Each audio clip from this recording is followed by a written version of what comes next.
Sala quelque chose ce soir. Sois quelque chose. Le plus responsable.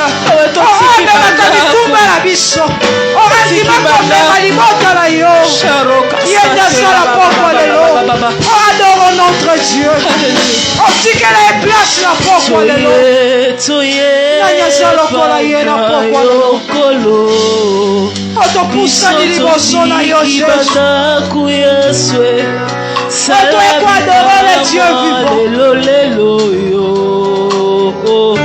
oh Yesu, le Dieu sauveur, Sambeni no amesala komema mikumba. Oh Sambeni oyo toeko luka la poko. Yebise mosusu lokola yo azata la poko. Totiki nyoso Yesu.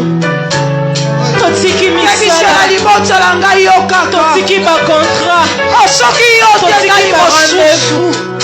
On a ma décision besoin de la vie na yo. Oh soki nzamba za eleve te nani mosusu. Yebisa za eleve la pokwa lelo. Adore nzambe wana. Yonde la pokwa lelo éternel.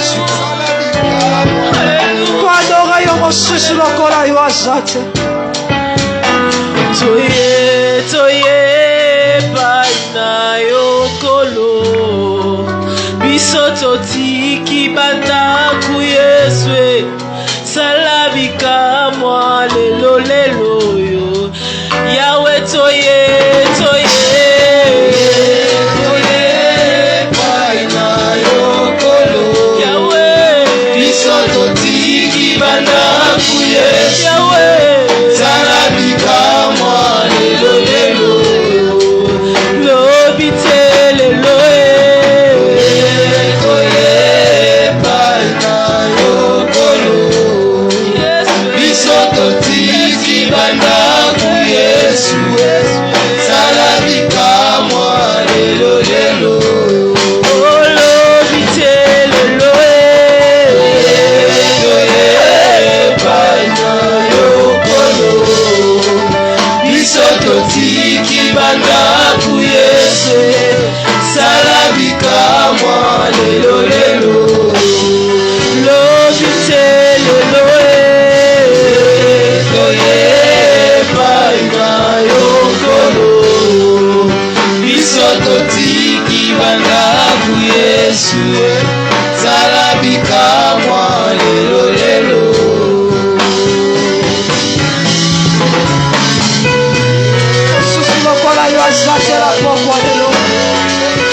Éternel, tokokanisa yo na nani na mabota na biso. Olobi soki osimbi te nani mosusu akosimba. Parce que moto akosimba na pamba. Oh nani lokola yo na pokwa lelo. Mabota epusani koeleve kaka kombo moko éternel Dieu. Nakome lobi likolo na se. Eza kaka na nzambe moko. Na se ya mai eza kaka na nzambe moko. O na susol eza kaka na nzambe moko. O na bikeke kozala kaka na nzambe moko. O nzambe o nde toyekoluka na pokwa lelo. O toyekopusa mitema na biso koadore nzambe abongwanaka te. Nzambe asimbaka mabota. O nzambe asimbaka ekolo. O na maboka na ye asimbi ekolo oyo Kongo. O na mabota na maboko na ye. O nde asimbi maboto epusanaki. Qui est semblable à toi, éternel Dieu de gloire. Tokokanisa yo na nani na pokwa lelo. Omoko chaza lokola yo Yesu. Kelebe yebise soki yete nani mosusu. O soki yakwa isi Goliath wala te nani mosusu. Kumisa kombo na ye na pokwa lelo. Nandako na tiki bayi. Oh soki yo te nani sa. Salabika mwa lelo. Soki olongisi biso na bitumba ote nani mosusu Yesu. Toye mama na yo éternel Dieu.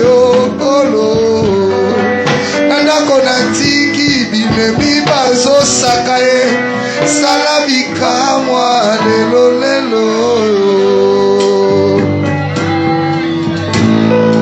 bikuke ya lole fombwa melinga bikuke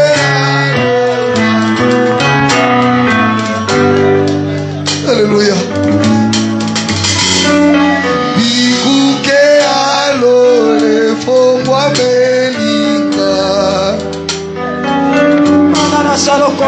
oyo kilo sambo ayano sambo oyo aye na pokwa lelo koyanola yo sambo aye kofongola lola na pokwa lelo adore kokwa nzambe wana o nzambe nini oyo nzambe nini oyo oyo kilo akoki kozwa badesizio puke atangolo na pokwa lelo nzambe lolenge nini Yesu oh Yesu Jésus Yesu oh Yesu Jésus my God Yesu hey Jésus akababosa Yesu Jésus nani yote Jésus Yesu Yesu alors il prend ton lit et marche Alléluia. adorez-le Il est capable de tout, c'est Dieu. Il m'a dit, prends ton lit et marche. Il est capable de tout, c'est Dieu. Alléluia. Jésus. Ya Yesu. Alléluia. Alléluia. Alléluia. Balobane sukani koleka vinyo. Alléluia. Balobane sukani koleka vinyo. Alobani ngana motemo. Alléluia. Alléluia. Jésus. Alléluia. Alléluia. kaka ye ndazala makoki o kaka ya Yesu ndazala makoki wana o ye ndaza kapable ya kopangusa pizoli na miso o ye ndaza kapable ya kolongola souffrance wana oyo esi ewumelaki me na poko lelo adeside apangusa pizoli na miso kaka ya Yesu wana ye na poko lelo liziba mai na mama J'ai besoin de ce nom. esika biso toyekabelaka ezali ye onabengaka ye kusalaka esika mayele nanga esuki oyeli esalaka wana ilela Le nom de Jésus est la clé ouvrant toutes les portes. Alléluia. Jésus C'est le nom de Jésus qui apporte la kaka yo solution. Yesu na poko Plusieurs problèmes n'ont besoin qu'un nom. kaka na kombo na yo Plusieurs debila problèmes n'ont besoin resipiyano qu'un nom pour trouver la kaka na solution. kombo na Le yo nom de Yesu Jésus est au-delà o de tout. bakakata Le nom de Jésus est au-delà de tout. kaka na kombo na Laisse-moi te yo célébrer ce soir, nyonso Seigneur. ekitaka Laisse-moi t'élever ta voix, c'est l'église. Nakosopela yo motema na pokwa lelo. Alléluia. Ya Yesu, ya Yesu, ya Yesu, ya Yesu. Oh Yesu, Ya Yesu, ya Yesu, oh ya Yesu, Yesu. Jésus. Ya Yesu, ya Yesu. Nazala kola yo la pokwa lelo. Alléluia, alléluia. Oh nani akokani na yo Yesu la pokwa lelo. Il a le mot juste. Oh moto azalaka na liloba ya koloba na binanga. Il a le mot Moto juste. azalaka na liloba. Il a ce Oh dont na tu as famille na besoin. ngesa yo. Il a ce dont tu as besoin. Bakamaka sima bana bato suki ya Alléluia. Invoque-le ce soir. Moyano Il est prêt à tout. Moyano Il est prêt à te répondre. Oh moyano ya mituna na yo. Il est prêt à te faire du bien. Il est prêt à te faire du bien. Il est prêt à te faire du bien ce soir. Ya Yesu, ya Yesu, alléluia. Nabengi yo Il est moyano. Seigneur, il est Sauveur. Oh moyano ya Sois célébré Jésus. Sois célébré Seigneur, le Dieu de toute grâce.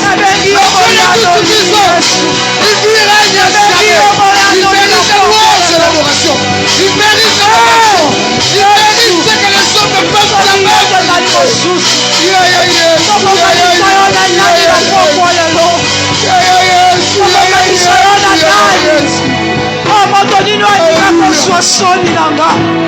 Oh, moto nini alinga kozwa soni. Prefera pesa ngai. Kana bika pesa maladi na nga. Prefera nazala guéri me yaswa malade na nga. Oh, prefera. Oh, yeba beta yeba Seigneur, tu es ma raison de vivre. Laisse-moi te célébrer ce soir. Laisse-moi t'adorer car toi c'est le Dieu. Laisse-moi te lever car toi c'est le Dieu. Laisse-moi te célébrer car toi c'est le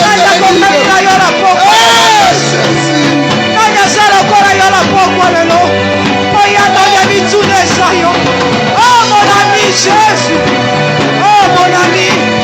Oh yende moninga na nga. Oh esika maena bataka suka. Nakomela biyondo salaka wana. Alléluia. Alléluia. Alléluia. Alléluia. Alléluia. Élève ton cœur ce soir. Élève ton cœur ce soir. Adore-lui comme il faut. Adore-lui comme il a jamais adoré.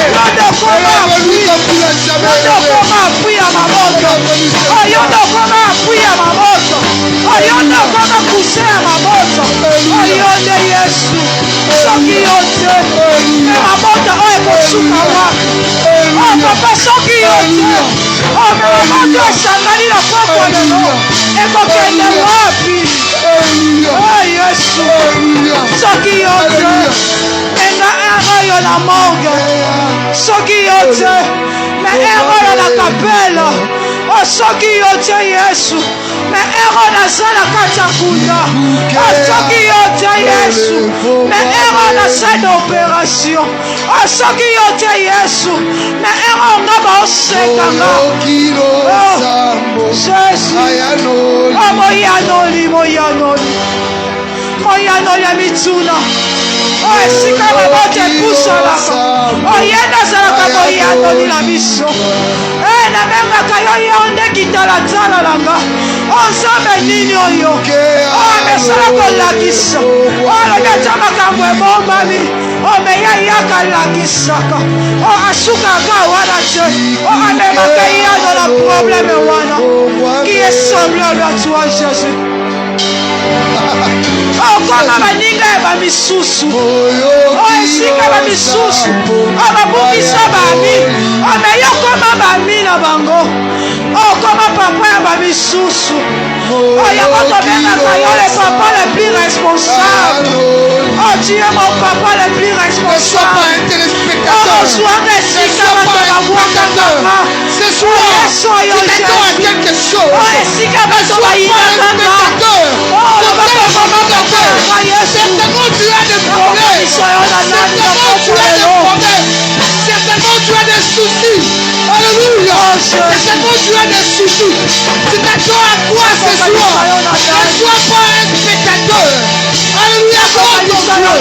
Adore ton Dieu. Le célèbre comme il faut. Adore-lui et le célèbre comme il faut. Car lui c'est le guide. Alléluia. Alléluia. Alléluia. Alléluia.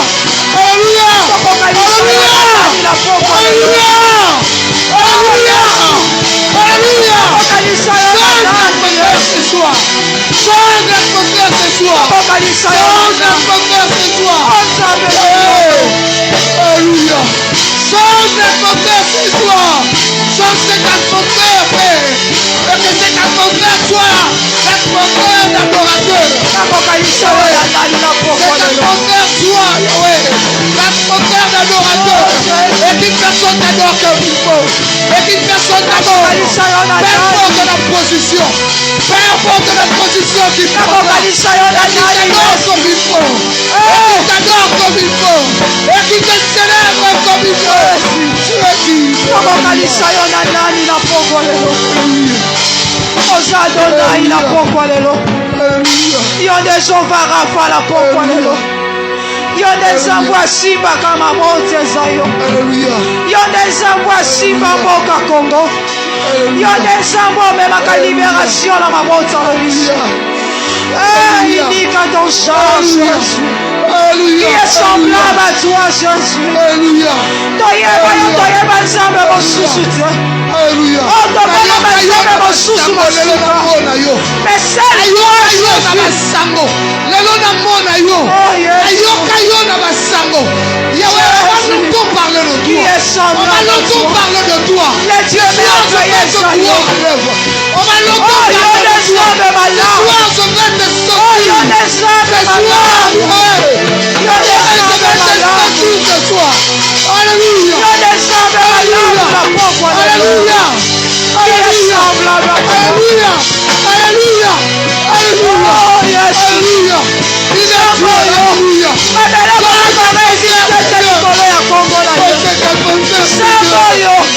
Oh, Jésus oh, merci Dieu. je t'en supplie C'est comparable à je Dieu. t'en supplie Oh, ma belle Guillaume, la combat est comparable. Oh, ma belle Guillaume, la combat est comparable. Oh, ma belle Guillaume, la combat est comparable. Oh, ma belle Guillaume, Adonai. Oh, ma belle Guillaume, mon pote, Makambo. Oh, ma belle Guillaume, unique. Oh, ma belle Guillaume, le Dieu insondable. Oh, ma belle Guillaume, le Dieu redoutable. Oh, unique Dieu.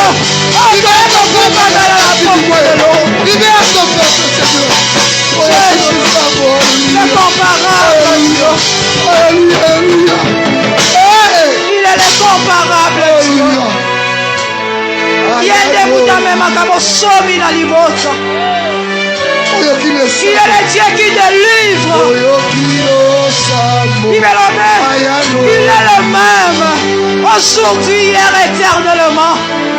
Akotika la nzambe liboso ya problème. Akotika la nzambe liboso ya mbonge wana. Otika la nzambe likolo likambo na yo. Otika la nzambe likolo ba décision. Akozalaka nzambe. Il est merveilleux notre Dieu. Je fais que tu puisses faire Oh, Américain qui n'a pas quoi lelo tokumba mais. Oh, Américain qui te compte la carte à lelo. Oh, Alina qui te longe dans le parvis. Oh, mais ton compte la mochali Samila yo. Parce qu'il est Dieu, il restera Dieu. Oh, il est notre même délivrance. Il est Dieu notre Dieu. Merci Jésus. Merci Jésus. Merci Jésus. Le Dieu merveilleux. Merci Jésus. Merci que soit mieux. Ozotika maloba nzambe liboso na ye. Ozoyebisa nzambe alobela yo. Wana otemi na présence nzambe. Ozoyebisa nzambe alobela yo na pokwa. Jésus. Lobela biso éternel Dieu de gloire. Lobela biso lisusu na pokwa lelo le Dieu comparable. Tango yo lobaka bambonge ezwaka kimia. Éternel Dieu, tango yo lobaka nyonso evandaka kimia. Loba na pokwa lelo toyo. Ensemble tolobi. Amen. Amen. Est-ce qu'on mette l'ensemble maboko ya balongi? On va mettre l'ensemble maboko ya balongi. On a rappelé que le deuxième jour, le chiffre 2, c'est le chiffre de victoire. Et ça balongi sur la poko lelo. Autant que papa son pousse là. On s'en continue par le mettre l'ensemble maboko. Est-ce qu'on peut y côté les mains mettre l'ensemble maboko? Nasengi na yo avec tout le respect que j'ai de toi, son côté les mains, voilà. Yepse a téléma, papa habito téléma, yepse le bala, le papa habito téléma, on y va. Allez, maintenant, bandio bête l'ensemble maboko avec des cris de victoire. Au bandio bête l'ensemble maboko avec des cris de victoire. Si tu as la victoire, j'aimerais que tu fasses des cris de victoire. Si tu crois à la victoire, j'aimerais que tu fasses des cris de victoire. Soulève tes deux mains. Pendant quelques minutes, et Pessamela Yokologola sonné. Yalibota. Les chanteurs vont nous amener dans ces cantiques et on va chanter ça ensemble. Et sa confession Nabiso. J'aimerais que quelqu'un croie que ce soir, il adore celui-là à qui il est donné le pouvoir. Yakolongola Mabota na Soni. Est-ce que quelqu'un peut croire à cela? Soulève tes deux mains. Yes. Nalingi oyemba yango. Je vais entendre la foule nous chanter ça. On y va. Come on. Yemba ya kolo kolo so yebisa Yesu. On y va. Yes. Hey.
Lobakolo Yesu naso yoka ote yaya oye ko bondela oyo salika bususu te bondela lokolo zaka yo na nzambe komona muta pembe na yote toke lobakolo Yesu mata susoniva lobakolo Yesu epesamela yo kolobola soni ya na kati ya mabota soni ya kozanga misala soni ya kozanga mabala soni ya kozanga bana soni ya kokufela tango nyonso soni ya kozanga stabilité epesamela yo olongola yango na pokwa lelo longola soni oyo na libota nanga onodes beta maboko bando déclarer on y va nakoyoka yote on y va voilà il va te retirer de ça ce soir. Cela est possible. Yaya. Et puis ça me l'a dit que la sonia mabota. Alors voilà coupa na mabota. Alors voilà chômage na mabota. Alors voilà kosanga mabota na mabota. Alors voilà stérilité na mabota. Après ça ma diplôme. Sonia kosanga ma diplôme. Sonia kosanga ma promotion. Alors voilà yango. Rabo saya karabo seke. Eke brikete marabo saya ba. Rabo seke ne mayabo. Ukababo seke. Oh yes. Fanda kimya mena. Restez calme. Restez calme. Oh Seigneur. Tous aérés ce soir. Parce que nous sommes devant ta présence. Et comme Amina m'a commis, errer l'homme que tu as donné dans ta présence. Et ce soir, tu nous acceptes dans ta présence. Père, nous sommes venus auprès de toi. Et nous sommes convaincus. Jamais on peut venir auprès de toi et rentrer tel qu'on était venu. Ça ne se fait pas avec toi. Et ce soir, nous rentrons avec quelque chose. Que ton nom soit élevé. Nous bénissons ce moment. Nous déclarons que ta parole soit prêchée dans toute son autorité. Et que cette parole nous soit bénéficiaire selon que tu l'as prévu. Nous amenons toute pensée captive à l'obéissance de la parole du Christ. Dans le nom de Jésus. Il est écrit dans ta parole. Défends-moi contre mes adversaires. Combat ceux qui me combattent. Je déclare. Défends ce culte contre tous les adversaires qui ne voudraient pas que nous bénéficions, n'est-ce pas, de tes bénédictions. Et combat tous ceux qui les combattent au nom de Jésus. Mais ma moine n'a son dimension à pourquoi lelo pour être l'homme et toi et toi qui na présence na yo. Au nom de Jésus. Avec des cris de victoire, nous allons dire Amen. Est-ce que tu peux faire des cris de victoire? Soko fandi telema vana benga mosai na nzambe. Soki ofandi avec tous les respects, telema vana benga mosai na nzambe. Lobalanga amen. Je vous avais annoncé ça hier, que l'homme qui sera le porte-parole du ciel ce soir, comme vous l'avez vu, naba affiche, naba spot publicitaire nyonso, il s'appelle le révérend Martin Massefani. Amen. Ça sera peut-être la première fois, peut-être au Yokaye, mais ça ne sera pas la dernière fois. Et je te dis que tu seras béni par son canal. C'est un homme de parole, un homme de puissance, un homme de délivrance, un homme charismatique et un homme qui marche avec Dieu. J'ai vu beaucoup de signes dans son ministère et je continue à les voir. Amen. Je t'avais annoncé hier qu'il va nous parler d'un thème qui s'intitule « Fais-moi sortir de cette maison » et j'ai dit par son canal, ce soir, Dieu va te faire sortir de cette réalité, de cette puissance, de cette influence, de ces blocages, de ces freinages, de ces limites, de ces prisons qui t'empêchaient d'entrer dans ta destinée. Amen. Est-ce que Bwana Simakoyambaye? Oh, wana Bwana Singote, wana Ebisia Zonganaye. Est-ce que Bwana Simakoyambaye? Est-ce que Bwana Simakoyambaye? Pendant que j'appelle l'homme de Dieu, le révérend Martin Massefani, on crie très fort, on acclame pendant que l'homme de Dieu s'approche. Acclame, acclame, acclame, acclame.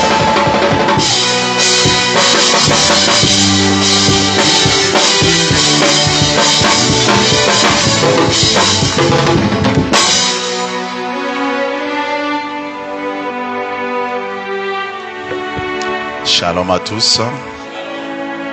Soyez bénis. Soyez bénis. Alléluia.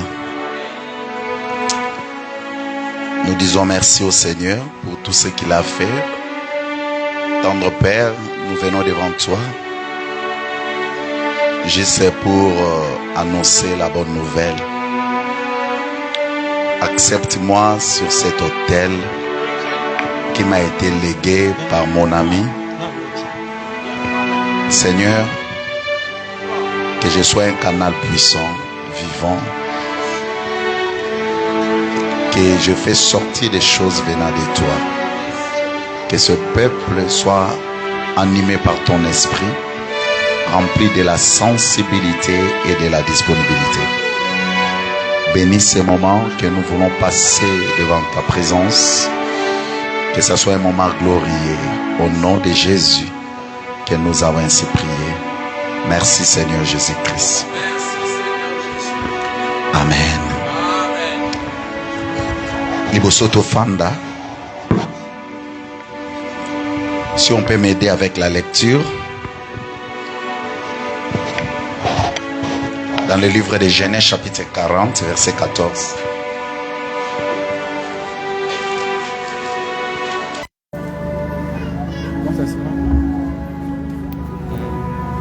Genèse chapitre 40, verset 14. Verset 14. Nous lisons au nom du Seigneur Jésus. Amen. Mais souviens-toi de moi quand tu seras heureux. Et montre, je te prie, de la bonté à mon égard. Parle à ma faveur à Pharaon et fais-moi sortir de cette maison. Est-ce qu'on peut acclamer le Seigneur? On acclame le Seigneur. Oh, ta façon d'acclamer ma bête, c'est vraiment. Je voudrais que tu acclames plus fort. Amen. Merci, Toufandi. Nous disons merci au Seigneur pour l'Angolo et sa bénédiction. On a tous à Resika Oyo ensemble, dans la activité monnaie Oyo et Salamaka na Katina Biso.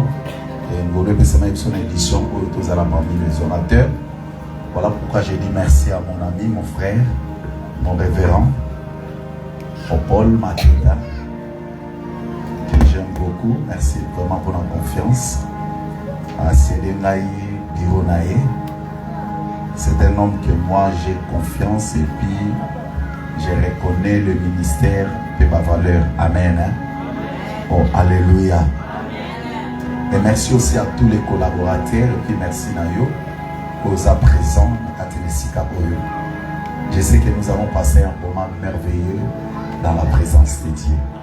Soyez bénis. Oh, est-ce que tu peux faire quelque chose en poussant des cris de joie et en acclamant le Seigneur Jésus? Poussez des cris de joie, poussez des cris de joie. Yes. Fais-moi sortir de cette maison. Amen. Eza liloba ya nani? Eza liloba oyo Joseph alobela kango na échanson ya Pharaon. Nous connaissons Joseph très bien. Oyo a se retrouva qui na prison. Ye oyo na âge déjà ya muke.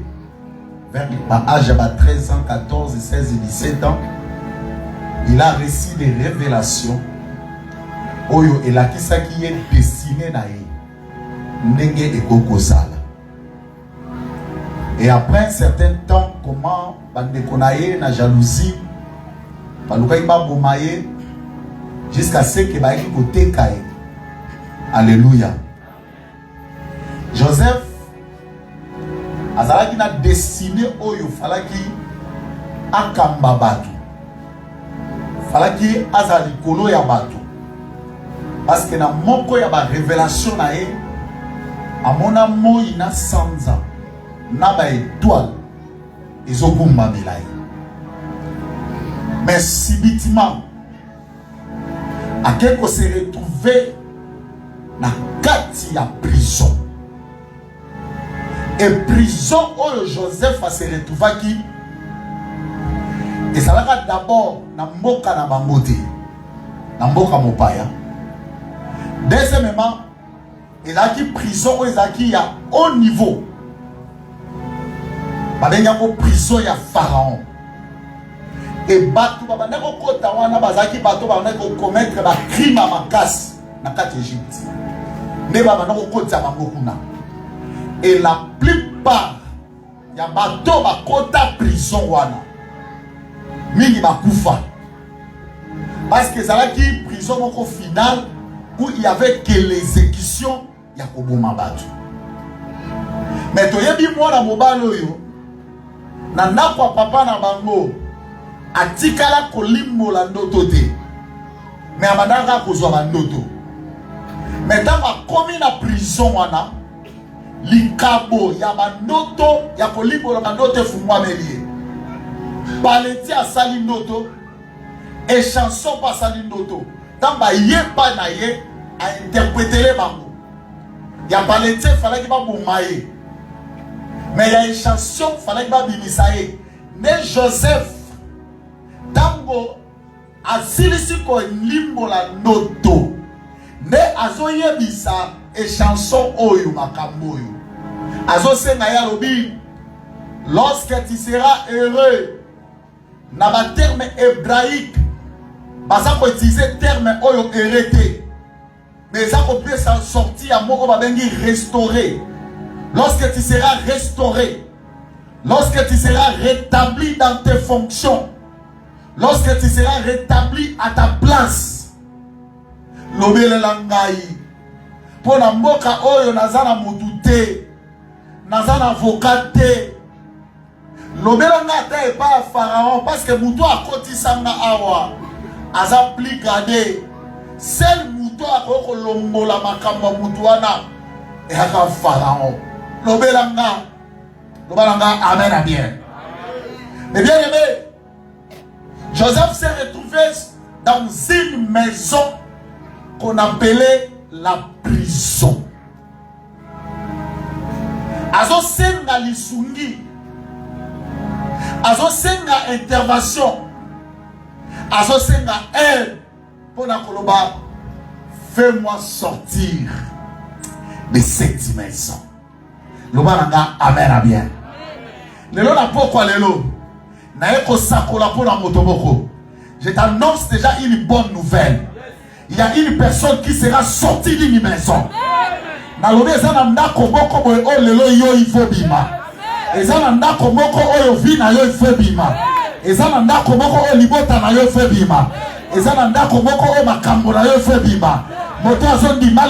Amen plus fort. Mais bien aimé, c'est quoi d'abord une maison? Mais avant de définir une maison, on a dit d'abord de passer dans la compréhension. Il y a un terme. Oh, Joseph a utilisé qui? Fais-moi sortir de cette maison. Premier terme, ils ont dit fais-moi sortir. Qu'est-ce que veut dire fais-moi sortir? D'abord, le mot sortir, il doit signifier passer d'un état à un autre. Moto azo bima, aza moto azo passer na état moko boyo azalaki na liboso, pe azo kota na état mususu. Na eko sakola moto moko na pokwa lelo. Pokwa lelo ezali pokwa ya changement d'état. Ezali pokwa ya changement d'état. Ezali état moko azalaki na l'autre fois. Na pokwa lelo obimane état wana te. Tu sortiras dans l'état moko ya sika. Je déclare ce soir, peu importe l'état au Zanango, au Robimane état wana, au Robimane état wana, c'est le Seigneur des armées ce soir. À Robimission état au vin à eux Zalaki. Nous allons amen la plus fort. C'est-à-dire quoi? C'est sortir de l'enfermement à la liberté. Joseph s'est retrouvé dans la prison. La prison, c'est un lieu d'enfermement. C'est-à-dire la personne qui se retrouve dans la prison n'a pas droit à la liberté. N'a pas droit de faire tout ce que son cœur désire. Le lien de la prison, c'est un lien qui empêche la personne d'atteindre sa destinée. Alors Joseph se rendait compte, les Kébélé, makambo neza différent makambo bapesa nga lokwa lisakoli. Nzamba loba nga makambo te. Nzamba loba nga makambo te sanga na okoma mutu. Moi na sanze okumba melanga. Alors yo oza occasion pour nanga. Fais-moi sortir de cet enfermement. Fais-moi sortir de ces oppressions, de cette situation. Fais-moi sortir de cette condition et de cet état. De cet état. Et bien aimé, dans le roi qui fasse pour Analobi, Joseph ne voulait pas seulement quitter un lieu, mais il voulait retrouver le chemin de sa destinée. Donc, tant que Joseph a dit fais-moi sortir, en fait, le grand problème de Joseph, ce n'était pas seulement de quitter un lieu, amen à bien, mais c'était d'aller se rencontrer avec sa destinée. Et ça, ma vie va te mêler, si les gens vivre sans rencontrer leur destinée. Mais au travers le message de ce soir, au travers la prière de ce soir, le Seigneur va te ramener dans le chemin de ta destinée. Le Seigneur va te ramener à se rencontrer avec ta destinée. Pour okota na chemin ya destinée na yo. Aoya yambia ngalo banana yes. Cette maison, dans le contexte immédiat, lorsqu'on parlait de cette maison, c'était la prison. Il a dit prison. Parce que Joseph s'est retrouvé dans la prison. Amen. Hein? Mais la compréhension spirituelle, une maison, mes bien-aimés, peut représenter tout environnement. Premièrement, une maison peut représenter toute situation. Deuxièmement, troisièmement, une maison peut représenter tout système qui maintient une personne dans une condition contraire à la volonté de Dieu. Donc lorsque Joseph parlait à cette chanson, fais-moi sortir de cette maison. En fait, premièrement, il parlait réellement de la prison et si Oyazalaki. Et c'est moi Zolananga. Mais dans le contexte spirituel, lorsqu'on parle d'une maison, on voulait parler premièrement de l'environnement.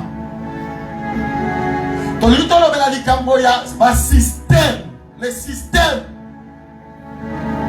Donc, la situation.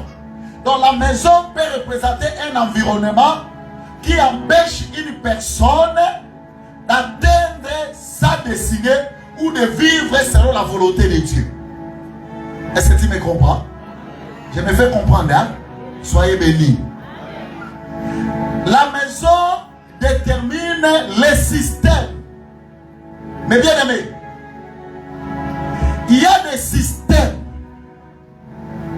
qui empêchent les gens de vivre selon la volonté de Dieu. Oh, il y a un plan que Dieu a mis pour ta vie. Et il y a des choses que lorsque Dieu t'avait envoyé sur la terre, à préparer ma camoine pour naï. Maintenant, il s'est avéré que il fallait qu'on vive ma cambambo. Mais l'environnement ne te permet pas de vivre ces choses. Joseph ne pouvait pas être prisonnier. Lorsque Dieu lui donnait des révélations, Dieu n'avait pas dit Joseph, un jour tu te retrouveras un prisonnier. Il y a des conditions qui nous arrivent. Il y a des situations qui nous dominent.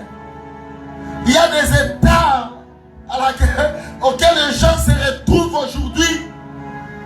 Et ça, c'est une situation où on va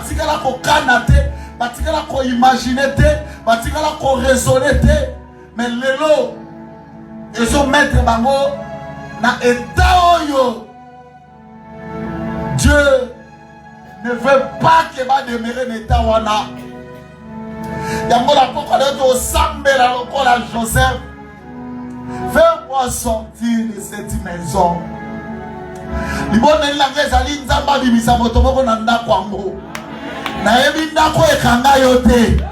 Mais nazo sambela na poko lelo pe na yebiso kobima na yebiso kobima na yebiso kobima. Par définition, on a la définition hébraïque qui était au grec qui était. Mais on a la définition selon notre contexte yamatéa. Soyez bénis. Alors par définition simple, une maison, je l'ai définie comme ça. C'est un lien d'abord d'habitation, virgule, d'appartenance ou d'influence. Waouh, gloire au Seigneur. Spirituellement, elle peut symboliser l'environnement ou la situation dans laquelle une personne est retenue. Ça va? Pour les qui viennent, ça va? Que je réponds? Ok, je réponds. Une maison, c'est un lieu d'habitation. Ça va? Virgule. D'appartenance. Ça va? Ou d'influence. Point virgule.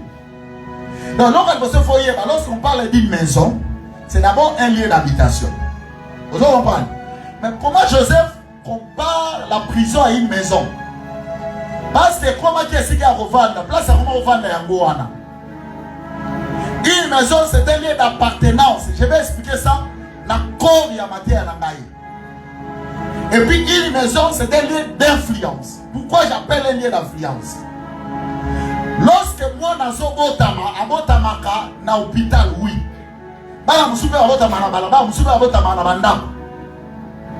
Mais le premier environnement de l'enfant, c'est la maison. Soyez bénis. Cette maison peut être une appartenance pour l'aïe. Et cette cette maison peut être aussi un endroit où l'enfant peut facilement être influencé pour toute sa destinée. L'homme peut gagner, peut réussir dans la vie à cause de l'environnement où il y en a croissant. Et comme aussi cet environnement peut l'amener à un échec de la vie. Je crois que vous êtes d'accord avec moi. Amen à bien. Il y a mon envie spirituellement par là. La maison peut symboliser l'environnement, la situation, ça va, hein, dans laquelle une personne est retenue à côté et en conjonction qui influence son parcours. Donc, ce qui sur le plan physique, la maison c'est un lieu d'habitation, c'est un lieu d'appartenance, c'est un lieu d'influence, mais retenez que sur le plan spirituel, une maison c'est un environnement. Amen à bien. C'est une situation que nous voulons parler. Quelle situation? La situation à laquelle une personne peut être retenue toute sa vie. Où tout son parcours peut être retenu dans cette situation-là. Amen. Est-ce que je me fais comprendre? Question à Nabi Balezali. Pourquoi Joseph devait-il sortir? Joseph, il fallait qu'Abima. Pour yo bakanga yo, au salam beba. Nambeba na yeba koma violeur.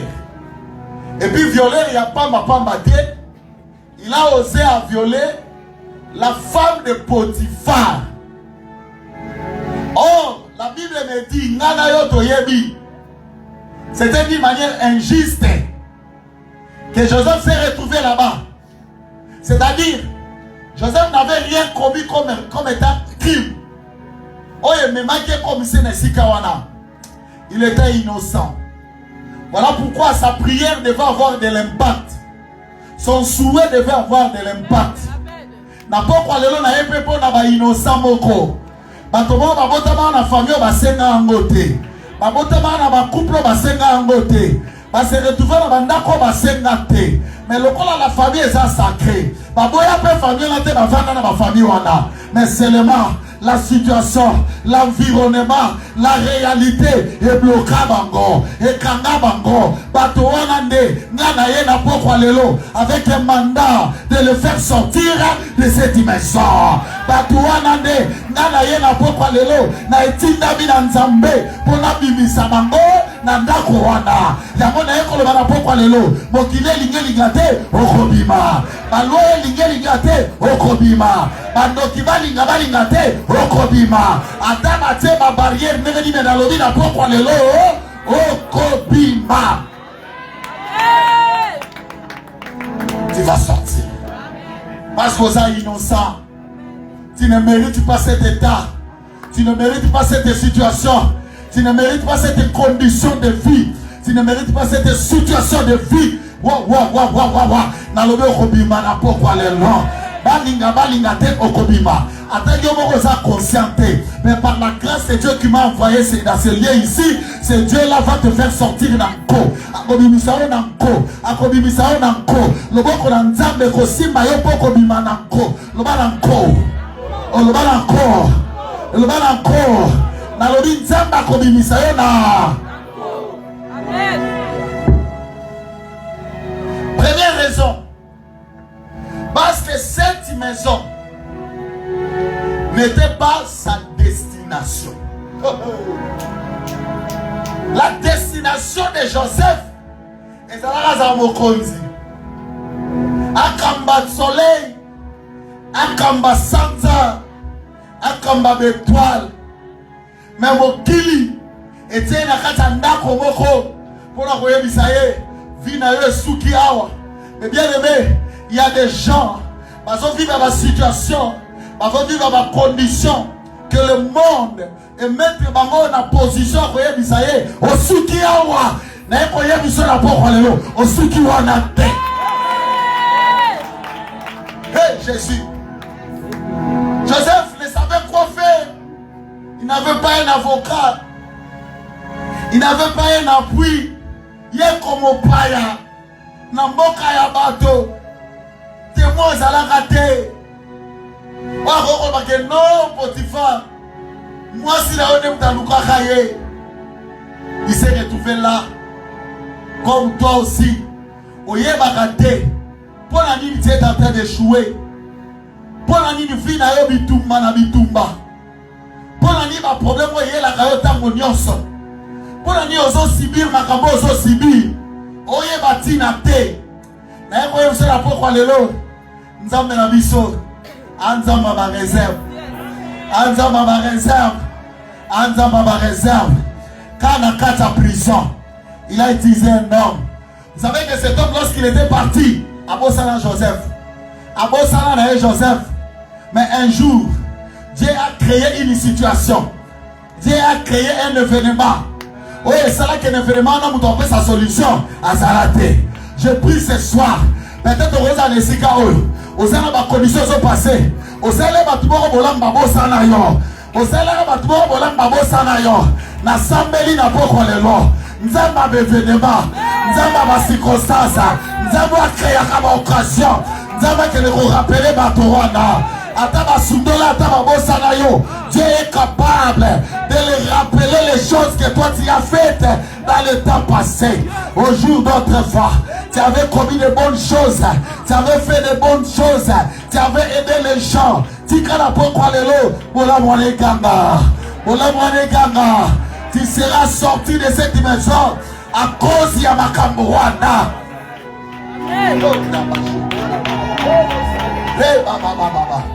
Ta destinée n'est pas cette situation. Maman, ta destinée est sa pauvreté autour du sauté. Ta destinée est sa célibat autour du sauté. Ta destinée est sa maladie autour du sauté.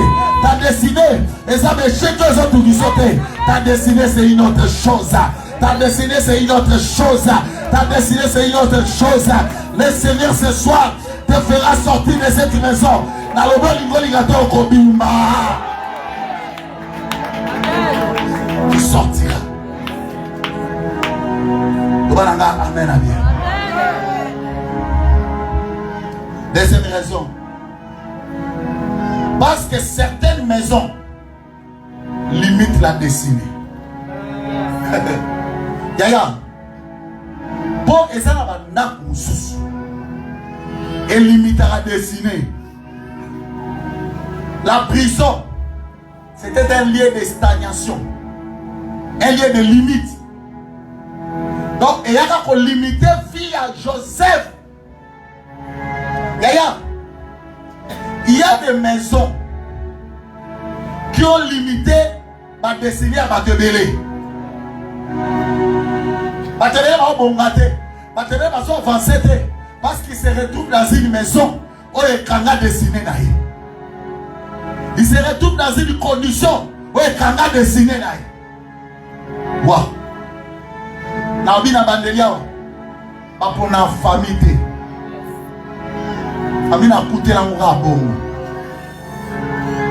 Mais na na choisi. Mais ça la motomoko. Kabarobo seki. Atika bawe a été. Et pesa mela yo. Yo longo la soni. Yo sama hey. Et ça la soni mo ka longo la poko alelo. Et ça la motomo ka longo la kata libote ya soni. Yes. On avait un frère. Frère on a botama na famille papa Ndoki. Maman innocente. Na bomwana. Babundise na Ndoki baswa hete. Frère yo bongo la motema. Papa sundola bango na mama. Classe kotanga ya passe abana na classe à 6 raté. Mwana mobala zo potana na vie. Tia yo bongo la motema. Na nzela nzambe nzamba sungiye. Bangwa ba mike mike ma frère sur azo sambela pour la bato. Frère Azibul Dans l'examen d'État. À ça l'examen d'État, frère Azoua. Aucune université d'Eni. Aucune université d'Eni. Mais Nzamba Zoye Bisaye. Dans le bolo na mboko yo. Dans le bolo na mboko. Yaya, Dieu est capable de créer des circonstances. Il est capable de créer des contacts. Il est capable de créer des opportunités. Ah, je prie ce soir, le maître de temps et de circonstances, à créer l'homme à circonstances, à créer l'homme à opportunité, à créer l'homme à contact.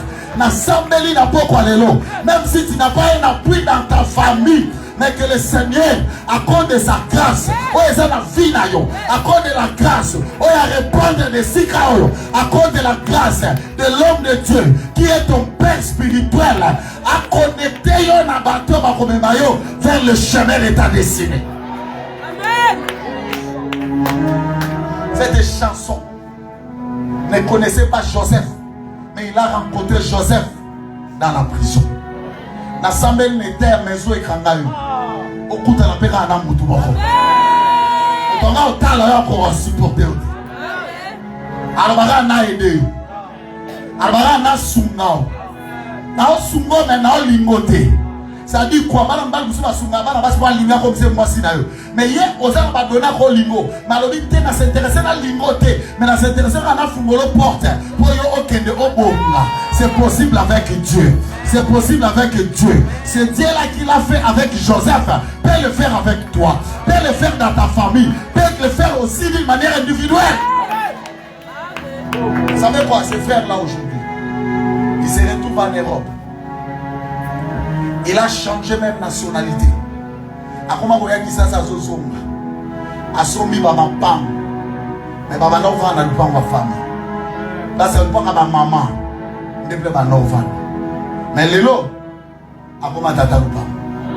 si la maison d'où tu viens ne t'a pas donné la chance d'avoir une parcelle, mais le Seigneur peut faire quelque chose.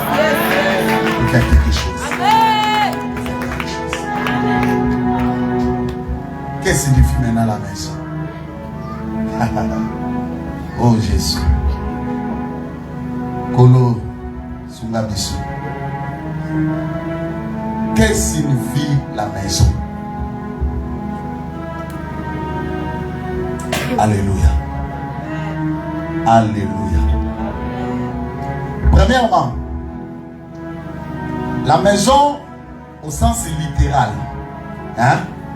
Au sens littéral, une maison est d'abord un lieu physique où une personne habite. Au sens littéral, c'est ça la maison. Un lieu physique où une personne habite. Elle représente un espace de vie, de protection, de relations et d'appartenance. Je réponds. Nous avons d'abord, au sens littéral, une maison est d'abord un lieu physique, le lieu que nous sommes en train de voir. Pour Joseph, c'était la prison. Et la prison, ce n'était pas spirituel, c'était un lieu physique. Et c'est pour moi sur la nanga. Donc Joseph va vraiment en prison. Bajara ba makala, bajara ba nolo, bajara ba boulou. Il y a Égypte. Non seulement la maison représente un lieu physique que la personne habite, mais ça représente aussi l'espace de vie. Dans ton de la maison, c'est l'espace d'une vie. Oh, mon oiseau l'équisa. Oh, lorsqu'on parle de l'espace, nous avons un point de départ et un point d'arrivée. Est-ce que je me fais comprendre? Dans cet espace-là, c'est là où se déroule le mouvement de la vie d'une personne. Ta vie, son espace depuis que tu es né, comme bébé, le rôle au coup final nous t'est. Tu es encore dans l'espace de vie. Est-ce que vous comprenez là? Donc tu es en train de parcourir jusqu'à atteindre l'objectif. Mais dans l'objectif, dans le point final, même dans ton parcours, il y a des choses que le Seigneur, lorsqu'il t'a mis sur la terre, a préparé à Makamwana au vivre. C'est ça qu'on appelle la destinée. Amen. Ta destinée est tellement forte. Mais le grand problème est ça que plusieurs personnes dans cet espace de vie, ils ne se retrouvent pas. Ils ne se retrouvent pas.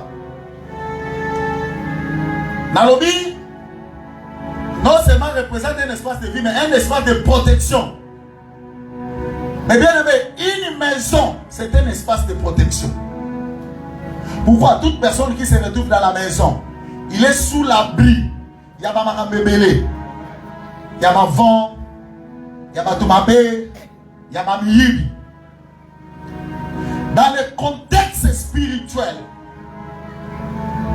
une maison familiale, na motonyon so oya botami, tina âge il y a 30 ans, c'est une maison de refuge. Et c'est moi Zolananga. C'est-à-dire quoi? Un lieu où tu vas trouver du soutien, tu vas trouver de l'appui. Maman Zolingayo, Azo Sungayo, Papa Sayo, Mayo Kelo Mawa, Orobi Mabato Sala Meboti Kelo Biloko. C'est comme ça la maison où nous habitons. La nana très bien maman na oloba. Dépasser l'âge de 30 ans, cette maison-là n'est plus une maison de refuge, mais ça devient une maison d'exploitation. Yango mona kasoki mwana bando kola mingi akomi kaka na ndaku mama akomi kaka yo sa ozoli o mela bopo bala pona nini o sala boendeki bakomo sala ba kanai so o sala ka bakomi ko exige futa un peu facture bakomo lo bela ba mabe yango wana yana batebere ba maison wana ekanga bango akoma déjà na âge fa bimana ndako wana mazo bimate otali e bomoni mwana mwasi elenge kitoko ba donner kokasa zo diplôme asisa ko na université ba kolaka e awa mais libale ya kate avanda na maison familiale otali e mwana mobali boya kokana ba donner mawela ra fufu uzo alala na salon. Avant on se débarrasser de cette maison té.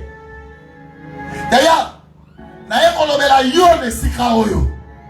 Soka sa condition ya vie na yo. Soka zo yeba te la muka. Pona pokwa lelo kobima. Il est temps obima nanda kwana. Il est temps parce que tu dois construire ta vie, tu dois construire ton foyer, tu dois construire ta destinée. Il est temps, il est temps. Moi, par la grâce de Dieu, je suis sorti de la maison de mon père à l'âge de 28 ans. Lorsque je sortais, mon papa Kouloutou a rien fait au Bibi Poani. N'exagère na Bibi pour la colis. Il a un ben nabika, ben nabima. Mais lorsque j'étais sorti, na vous me la raté na balara. Et là, ma moussou se kobima, et ko sala mana vino, kaso bimi na nakwa. Yambona lelo na ekoloba, soka ezala basinga. Et ça n'a pas kamou, et ça n'a pas loi, et ça n'a pas biloko, et ça n'a dans cette maison-là. Aux hommes, on a l'habitude. Mouninga Joseph Alobakia, fais-moi sortir de cette maison. Yaya, so on va rater, n'a pas eu besoin de l'euphorbima, n'a pas eu besoin de l'euphorbima, n'a pas eu besoin de l'euphorbima, n'a pas eu besoin de l'euphorbima. Parce que ça n'a pas manière de l'euphorbima. Pour moi, je suis avec le mariage.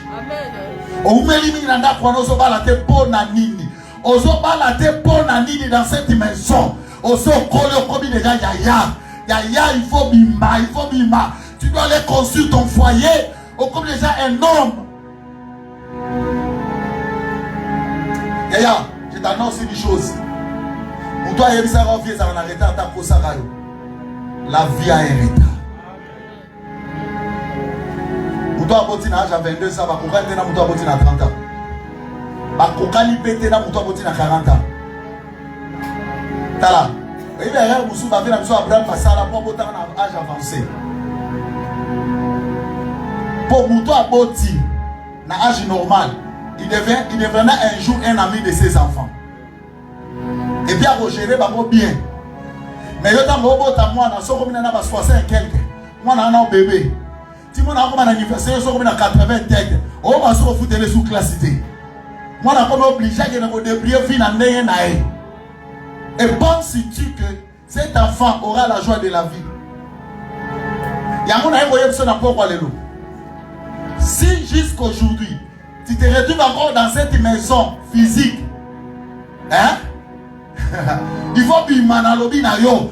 Ozasu na aja we la fufu na balekite. Ozasu na aja ozela la fufu a mama te. Yo ne fo ye la mama koli. Oye la papa koli. Ozasu na aja batiki la koli pate. Ba defe la koli pate. Yo ne fo bana kosombe la mama koli pa. Kotiki la bango déjeuner à Tongo. Il est tard. Voilà pourquoi je vais t'aider ce soir. Par la grâce de Dieu, tu dois sortir de cette maison pour retrouver la franchissement de la vie. Fais-moi sortir de cette maison. Amen. Mais bien aimé, c'est un lieu d'appartenance. Deuxièmement, une maison, c'est un lieu d'appartenance. Lorsqu'on parle de l'appartenance, on voit directement la famille. On voit les origines. On voit la descendance. On voit la lignée. Donc, quand on a la Alikamoya Naku, Naku est la kisi famille. Oyo Ngai Nazali. Naku est la kisi origine au Nazana. Vous savez, il y a plusieurs personnes. Pour atteindre destiné na bangote parce que les origines de la famille sont bien naïves. Parce que dans la origine, nous trouvons ce que nous appelons l'hérédité. Et dans l'hérédité, nous voyons des liens, nous voyons des réclamations familiales. Papa, maman, vivre selon la volonté de Dieu. Parce que leur vie se retrouve dans la joie de la famille. Au lieu que la famille soit un lieu de sa bénédiction, mais la famille devient un lieu du combat.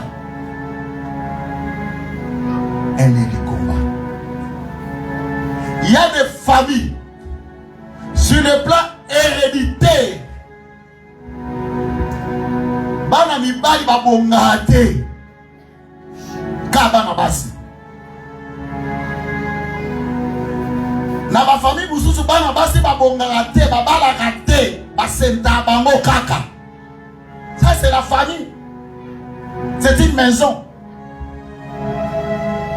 Vous savez, notre père Abraham, il était ici d'une famille idolâtre parce que son père azalaka vendeur Yabanzambe. Abraham Salango.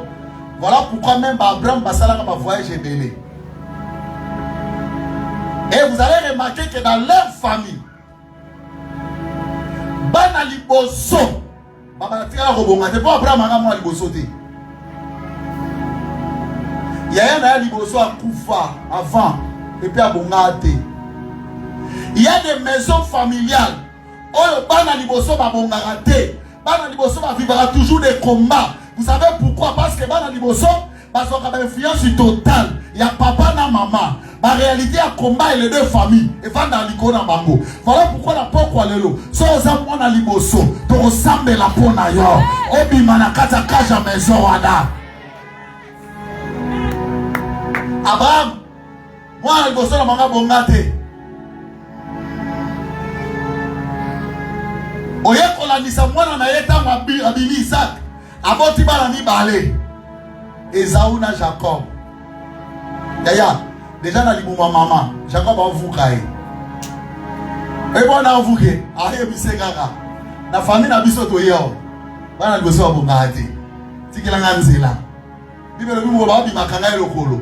Pour aye biso, tu n'as pas droit de me dépasser. Et na ba famille beso tali yaya, okele mawa. Yaya koma lo wa lek. Akoma lo kwa mutazaka tina. Ta muso sawa. To sambe la pona yo obi mana kajwana. Na be obi mana kajwana. Obi le yemo epesa ina re. Ayina ko teka toi de nesse parce que loi ya famille. Oyebi soki boza na ba famille oyo. Ba lié ezali, ba loi ezali. Mais bien aimé aimé makabatu na be re. Au bon na vie on commet des règles moko bokana ka ngote et même yo mbala moko na retard ya vie. C'était une famille aussi sur le plan héréditaire bazala qui ba polygame. Viens plusieurs Abraham avant na bien. Mais tina aja c'est dans ces rabots tati. Nzamba pese lisako. Moi si on a des propositions. Mais le roi d'abord la famille na bango a récupéré Agar. Inde aboti. Après Agar Sarah na kufaka abala rasus ketura. Aussi Jacob élément mabe alingana yaya na leki. Vous devez travailler pendant 14 ans. Moi, je vais comme un bassi balé. Et bien, si vous avez récupéré la salle, vous avez bassi naé. Vous voyez que tout le monde est là, moi, je vais récupérer ma caméra, papa. Parce que je vais pour lier la famille, je vais récupérer. Et là, je vais papa, je vais ensemble la bien parce que la famille, il y a des lois, il y a une impudicité. Et quand il y a une vie, il y a un kobo. Ensemble, il y a une église. Nous avons une deuxième femme. Ensemble, nous avons une église. Nous avons une vie à chérie. Nous avons une vie à Moboulou. Nous sommes parce qu'il y a des lois familiales. Oh, ils ont kangaye. Nalobi na poko lelo. Il faut bimananda kouana. Pour ce que bimananda kouana te. Et combien qui s'est dessiné na yo. Et bien la famille on a vers la mission David. Moi on a payé Abraham. Nous m'a tué. A récupéré la mossa Soudan. Au moins, on est Salomon, tu es vite. 1000 pour la famille dans mon santé là-bas. Vous comprenez? La carte famille, on a. La baki bana de Bosso va bongate. Esaü a tombé victime. Ribin P a tombé victime. Papa, vous dans laquelle m'a bé. Parce que prééminence naïe. Papa, ça on a coco. Na Ephraim, na Manassé. Oye na ndako David, Salomon za mwa bosote. Amwa bosote. Mwana babote kuna mosa numba, na mosa ikango plutôt. Alléluia. Esuka bongote. Daya. Yeli bongo ya na bisope. Yesu basia. Amen. Abongate. Il s'est fait pauvre pour nous enrichir. Il s'est banani voilà. Baleki na ye. Yamona ozana to yakobonga. Parce que Yesu abonga te. Ozana to yakobala. Po Yesu azana te yakobala te. Ye ezaka ba yabala te na yo kobala. Ozana to yakobota. Parce que azana to yakobota te. Ozana to okene liboso po ya yakaka biso moko. Il s'est fait pauvre pour nous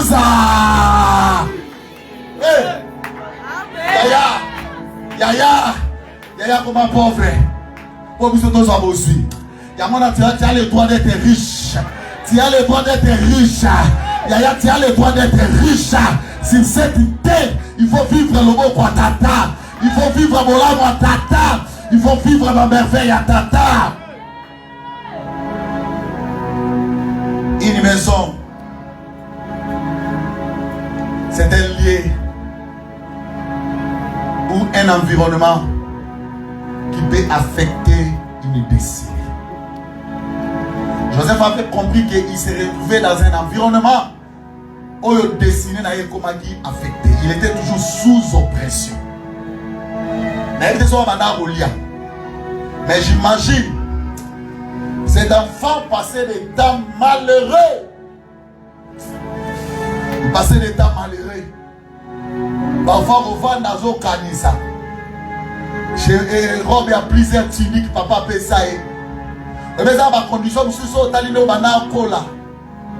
Nous avons les gens oyebi ma vite. Comment tu te disais? Na masona comme na aji boye, na oza mutu boye. Na masona comme boye, na oza mutu boye. Mais l'environnement ne t'a pas permis de vivre ces choses. Yaya, l'environnement a bloqué Joseph dans la prison. Environnement va vivre, ma famille va vivre, ma famille n'a pas l'engagé, famille mobimba, ma tonnion se va faire dans la ma famille. Bazo wela. Atoke libala, fozonga. Famille mon molie ba loka muta ko sala ko bisa mutu na makamwazate. Et vous savez pourquoi alléluia à Joseph. Malgré toutes ces choses, je te rappelle, tu as une destinée. Tu sais quoi? Dieu a ramené la joie dans la vie de Joseph. Joseph, dans sa vie, il a connu au moins 5 vêtements. La nanga bien. Premier vêtement, c'était le vêtement à plusieurs couleurs que papa l'avait donné. L'amour du père, l'affection du père, les salis. Ce vêtement lui a été arraché par ses frères à cause de la jalousie. Environnement nos enfants, dans ces environnements jalousie, il y a des familles papa. Il y a des familles qui ont jalousie qui est de côté. Il y a des gens qui ont poison, poison. Il y a des familles qui ont passé une zamba visite. Ceux qui ont visité Moutoumoko, jalousie côté. Il y a des athées. On zamba ni ngama ngama zamba ni ngama tumetebeza kufungwama. Bakangande kuna bango batena na libulu. Il y a une manière ya enterrer. On avait déjà enterré. Il y a des familles qui enterrent leurs talents. Enterrer ba talent, enterrer ba valeur na bango. Na bana musu na famille ba étoile ba enterrer na bango te. Ba étoile ba bundisa bango te. Mais yo komona bituma na de sa famille. Quand même famille wana, si ba kunda yo, si ba kunda même na diplôme na yo. Si ba kunda yango. Si ba kunda yango. Nataki témoignage à moi mobile mo avant de continuer du solo. Moi mobile wana na Nigeria papa. Il a étudié à Bibi docteur. Moussa les athées. À Bata Kazuki sous domaine sous docteur. Abima a combien de 4 diplômes à docteur. Mais Moussa les athées. Un jour, on l'a invité dans la séance de prière. Et il a campagne, il va prier. Faire on a quoi? Quand on a mené la permanence. Depuis qu'on a prié pour nous, on a prié de Syrie. Mais des heures, on a prié pour nous. Nous avons prié pour nous. Ange moi avec vous soyez. Aïe c'est la nangaï. Parce qu'il y a Lagos. Maketi na village natal na bango. Aduna bebi mboka wa bina yebi yango maintenant na komate. Abila nanga makoti. Amemi tina cimetière mboka wana. Bakoti na cimetière, baketi bosa tombo moko. Anja yebi si tala na tombo wana elongeza wana. Yebi butoaza wana bina yebi ete. Abizo masima zongisima anja zui baton abeti ligola tombo. Tombo efungwani. Atie boye ata boye koko mo abimi na tombo. Atuni mwana ano yebi koko abi na yebi ete. Atuni koko ano yebi abi na yebi. Oyebi yendeni.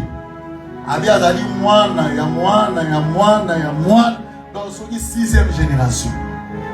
Donc koko ana a existé na mboka. A kufa. Donc l'isolo na ekutu mwana na zana mote. Mais ye ayebi mwana. Anja yebi siye. Pesa yebi lo na ye. Koka zongi na kata kunda ya landa makambo. Abi mabo avec 4 diplômes à doctorat. Ya mwana mobali wana. Toyeba niti. mais maison familiale. Avant que tu aies un parce que tu as une étoile, parce que tu as un diplôme en vie.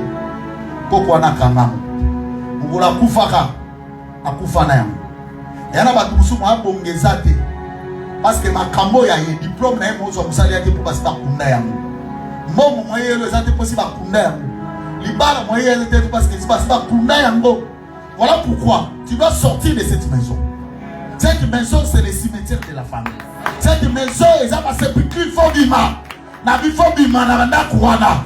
Et lorsqu'on sort pas main vide, on sort avec tous nos avoirs. Tu dois sortir avec ton diplôme, tu dois sortir avec ton mariage, tu dois sortir avec ton argent, tu dois sortir avec tes enfants, tu dois sortir. Le mana kobima.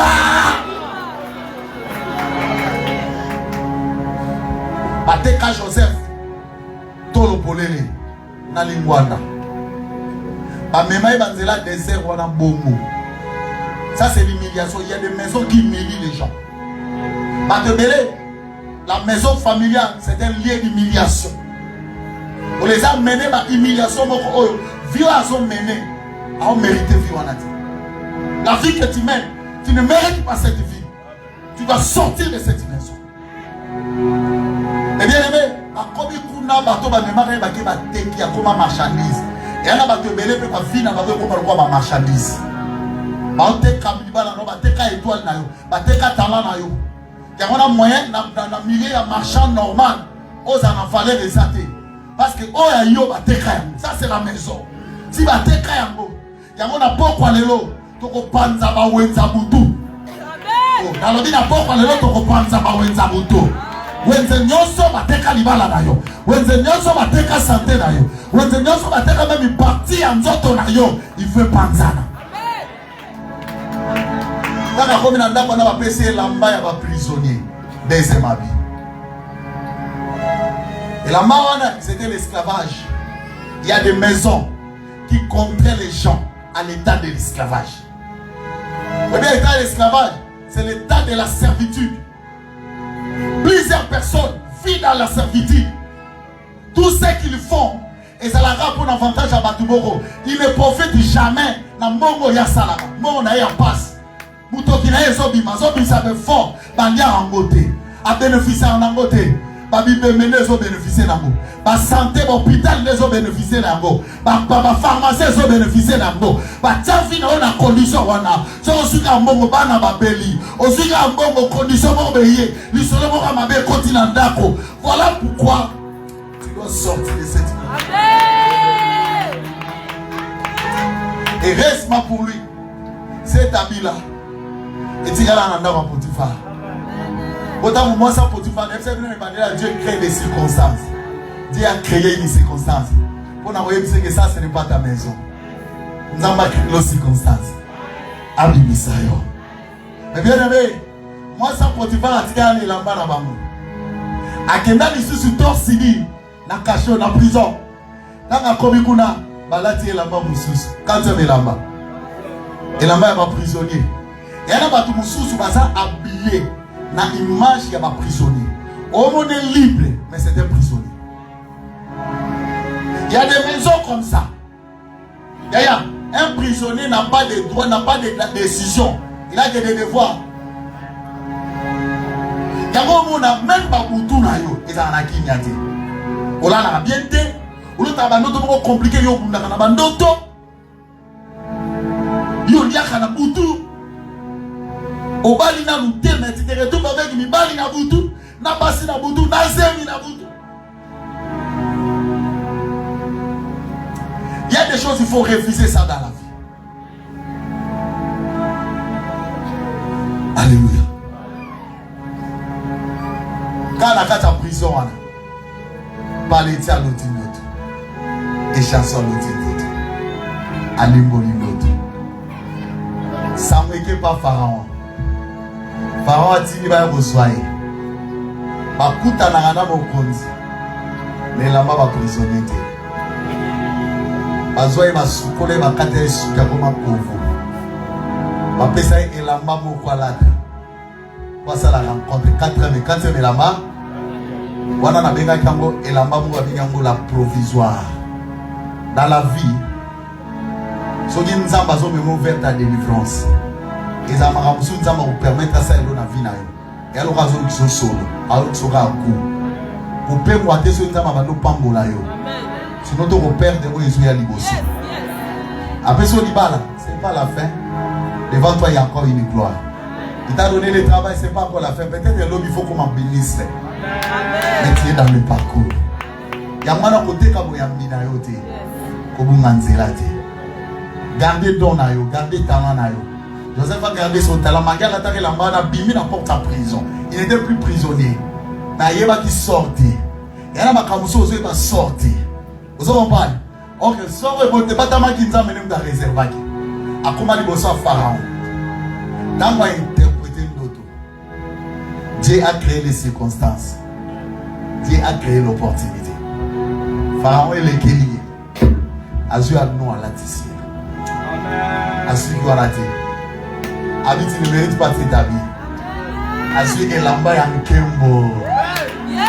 L'amba ya Kembo. Na pourquoi le lomo tomo azobima na prison pour aller l'amba ya Kembo. Azobima na prison pour aller l'amba ya gloire. Azobima na prison pour aller l'amba ya ma responsabilité. Azobima na katanda kowana. Cette vie c'est la 5e. Oh, je fais 5. Et puis c'est ça ce qui a responsabilité. On a voulu c'est maintenant tu es un responsable. Babi na 4 Égypte à part là. Nous sommes allés qui yo. Batonyo so kwa sani. Yaya, sa vie a été changée. Mon coloana ton papa Nazoya. Oyebi que Pharaon c'était un soleil. Il était un dieu. Mayebi salobi na beno ya batata na. Yaya. Na noto, petit nanga, na noto. Moi na sanza eguma melaye. Parce que moi yazaki pembe nae. Oye mama maison le kawana. Ole moi ya guma mela Joseph directement. Dans ma mona Jacob. Oye dit que Pharaon a mokili mobimba. Aguma mela mutute. Mais Pharaon aguma mali boso na Joseph. Tala, oye biso nzamba bimisio, na maman na bina reçoit valeur. Na papa na bina reçoit valeur.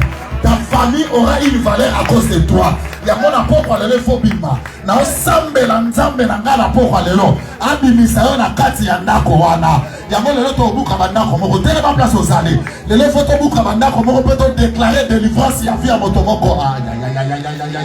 Hey, est-ce que tu peux acclamer le Seigneur? Ta façon d'acclamer m'embête vraiment. Ta façon d'acclamer m'embête. Beta ma boque, ma race peut pousser des cris de joie.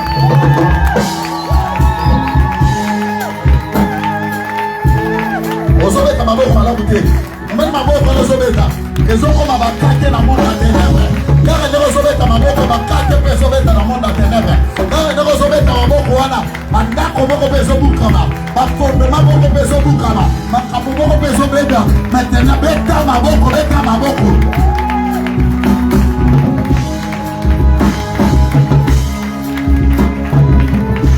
Dans l'idée, on a repris ça, mais merci. Mais ça, on dit merci. Parce qu'il avait programmé ce programme pour accroître la haute mission de la Katanda Komoko. Nous allons merci pour cette œuvre. Merci pour l'action. Prions l'Éternel des armées.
Nalingi ont identifié les réalités de la maison familiale.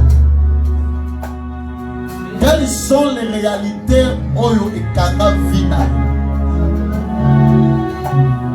Tu sors de quel type de famille? Famille na yo ezalo lengeli. Makamboni ne salama na famille.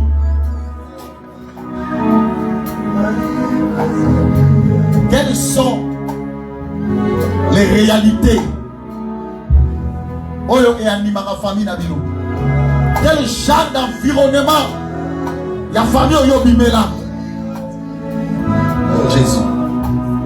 D'ailleurs, dans l'union banango sambe. Si j'ai n'abisa liboso, la kizanza me famille na yo, la kizanza me vie na yo. Nobala nzambe. Tala libota nanga. Tama kamele gala libota nanga. Tama situation de gala libota nanga. La maison de mon père, la maison de ma mère, Mama les athées, Misa les athées, Pedro les athées, Tala bitumba, Kindoke pai, Makamalolegi na lege pai, et nana za victime, Yamakaboana, Kolomo nanga, Kolo yaka la secours nanga, Ozobeta baboko ozobonela, prions l'Éternel des armées. La Seigneur t'a besoin de prier, betaka baboko ozosambela.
Sur le plan spirituel.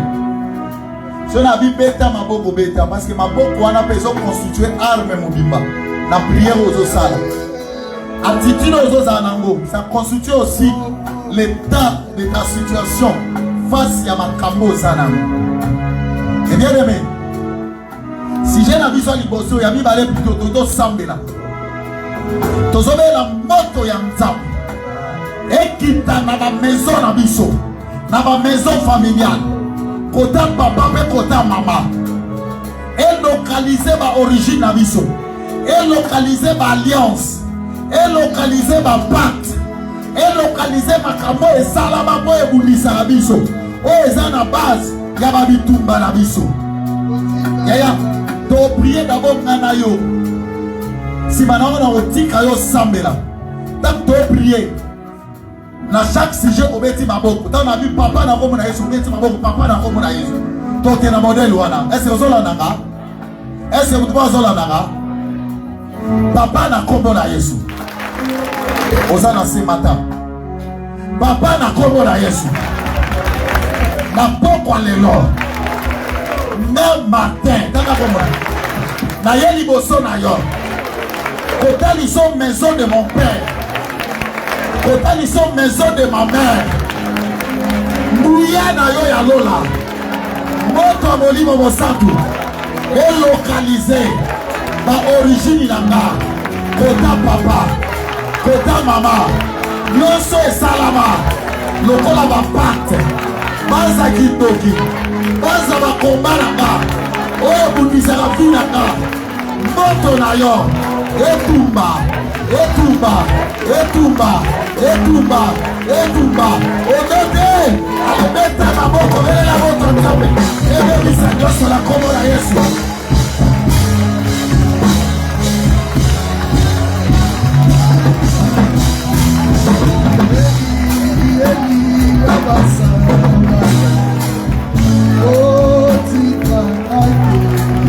La façon d'acclamer ma bête, la qui s'entoure à ma boko, on la macasse, les bêtes fait ma craquer bête à la mort à ténèbres, ma craquer tout babanda pour que ça m'utilise, et tout babanda pour paix, ma craque pour y informer, ma craque pour plus soldat.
Oui, ça a ma réalité spirituelle.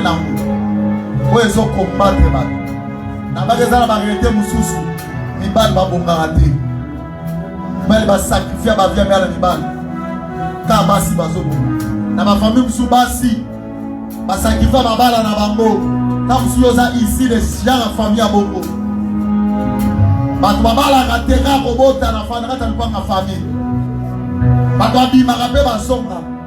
Et bah, vous allez malgré âge avancé, et comment le rôle la prison. Nous devons s'amener, tomber la sous-botte ensemble, et détruire réalité spirituelle union. Oye bouli sarabiso, na kata maison familiale. Oye bouli sarabiso, na kata famille. Oye bouli sarayo, na kata libota.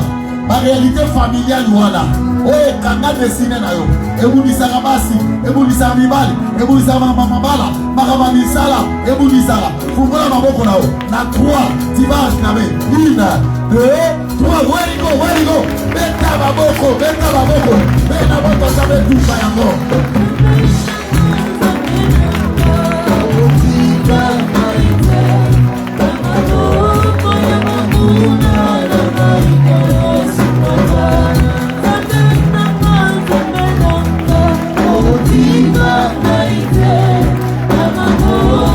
Amor,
maboko bana kombo na Yesu basinga nyonso oyo ekanganga luta na baorigine nanga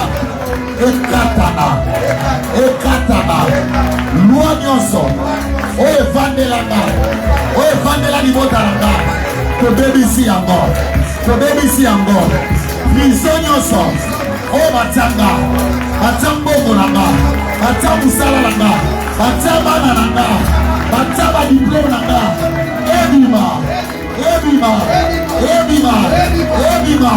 esika nyonso nazupa etoile nanga nazupa desine nanga nalongoli voile wana otoke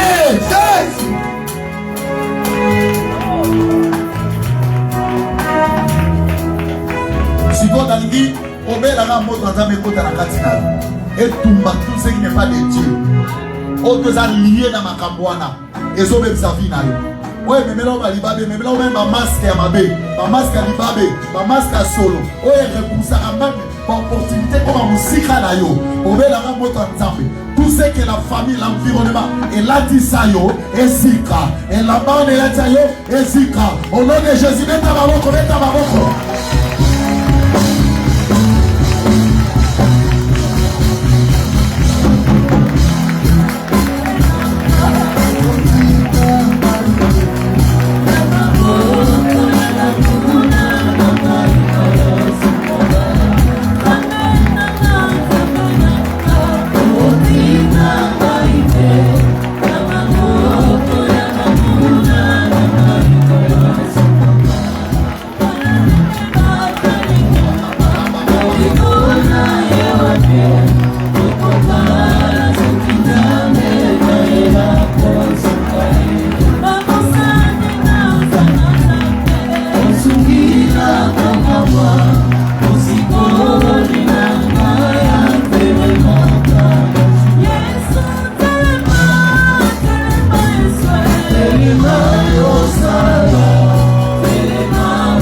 tout dépend de la capacité na yo natili yo montant mais na vie tout dépend na foi oyo yotia somo mai makambo ko na vivre changement soit yango simba na maboko na yo ta yango na front na yo obana ozaba déclaration likolo na ko ko ba ke vie na ngai ko ba na lelo vie ya matin bima na kata maison oyo bima na kata ndako oyo pe na déclarer na komi libéré au nom de Jésus. Fais ça salambo ensemble na salambo Zoa front wana peta lobo kono na front pe bana ko déclarer sur ta vie bana ko déclarer sur ta destinée.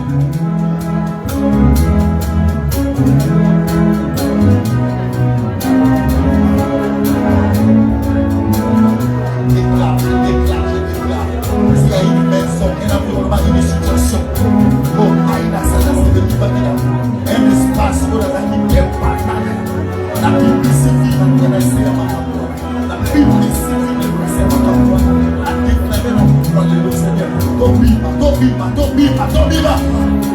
Jésus.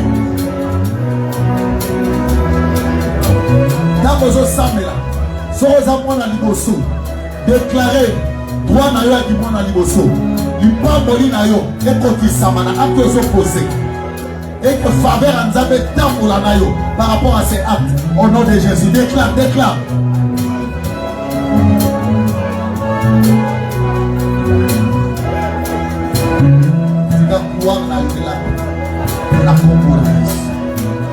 Yes.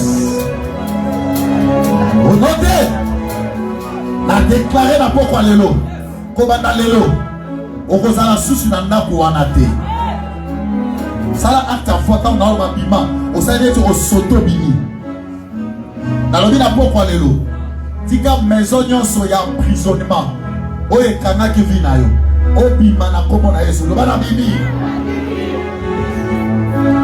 tika la pokwa lelo maison nyonso oye kanga ki yo na situation financière na situation de la santé na situation professionnelle que yo o avancé te na lobi bima na condition wana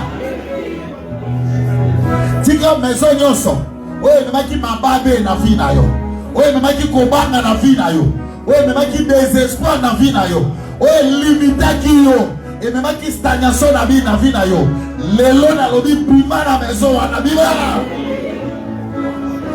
et na confirmer makambo wana oza libéré nzambe nguya ala tiso elamba ya nkembo ndenge asalaki yango na Joseph kobanda lelo destiné na yo ezala changer kobanda lelo makambo na yo ezala changer kobanda lelo saison ya sika ebanda na vi na yo Joseph abandaki saison ya sika yo mpe banda saison ya sika libota na ye mona saison ya sika onode ale yako sela yako pousse maboko na ba zaba kokisa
Prends ta place et on acclame très fort pour féliciter les révérends Martin.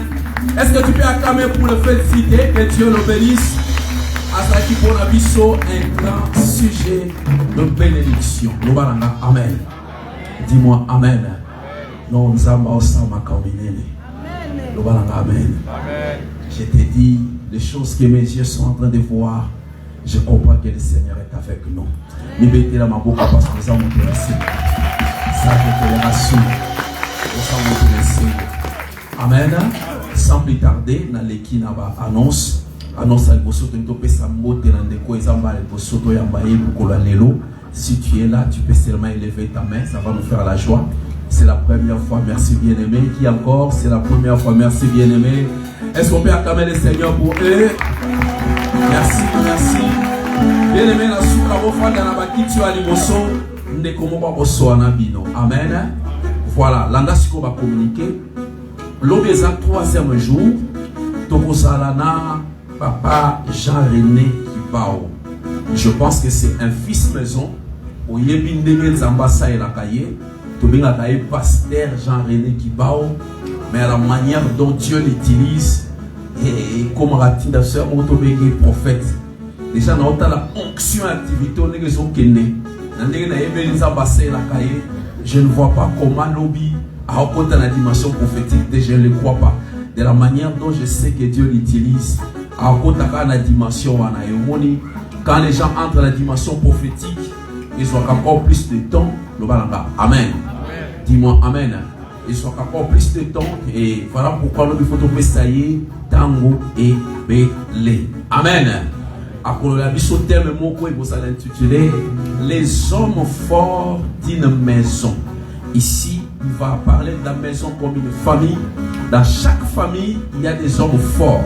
Bato ba bengami, basane toile ya kosunga bato mosusu. Basane toile ya kozala bato na nziana bango bato suba mata. Et ces gens basaka obligé à combattre depuis au mois na bango tia kokola la nenga osakalate. Et lobby, il sera question, n'est-ce pas, de parler de ça et de prier, n'est-ce pas, de ça. Dis-moi, Amen. Tout ça, la période de femme. Tu vois les moments de prière que nous faisons. Au moment où ça va réveiller quelque chose en toi. Quand tu rentres dans la maison, prends le temps de prier. Dis-moi, Amen. C'est le moment de prier pour tous les songes que tu fais. Pour tous les songes qu'on fait pour toi. Pour toutes les révélations qu'on t'a données. Est-ce que quelqu'un me comprend?